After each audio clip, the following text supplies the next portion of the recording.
Blackstone presents The President's Daughter by Mariah Stewart. This book is read by Marguerite Gavin. Simon, you're the only thing about this whole mess that I wouldn't change. Even though I brought this mess to your door, you're not responsible for the truth being what it is. He went to put the key in the front door and realized it was already open. Uh-oh, he muttered. He held out a hand to stop Dina from entering with him. Who knew who had been there, or why, or if they remained? Call 911 on your cell phone. Tell them there's been a break-in, he said quietly. Are you serious? Oh my God, Simon, don't go in there. He pushed the door aside far enough for them both to see inside, enough to know that someone had done far more than simply paid a visit. Prologue. Washington, D.C., December 14th, 1971, 2:03 a.m. The woman stepped from the shadow of the stylish Art Deco apartment building, heels clicking on the walk as she strode with purpose toward the street.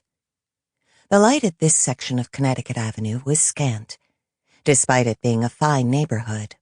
In fact, but for the lights at the intersection some 100 feet or more from the building, the lighting was scarce indeed. At the end of the sidewalk, the woman paused, shivering. On this night, not even her fur coat and her cashmere gloves could keep out the cold. The caller had said that a car would stop for her on the opposite side of the street at exactly 2 a.m. It was now a few minutes past, but she was certain the car would come. She continued toward the street. Such an odd time to be meeting someone, though of course she understood. There were good reasons for keeping their meeting a secret. It was such a sensitive situation, and she totally understood the caller's reluctance to be seen with her in public. She doubted if even the caller had any idea of just how sensitive the situation really was. She hunched her shoulders, as much against a sudden gust of wind as at the prospect of what she was about to face, desperately not wanting to go through with this meeting, but knowing there was no way to avoid it. To try would appear cowardly. And how could she have refused? The caller had pleaded, had seemed so truly in need of speaking with her.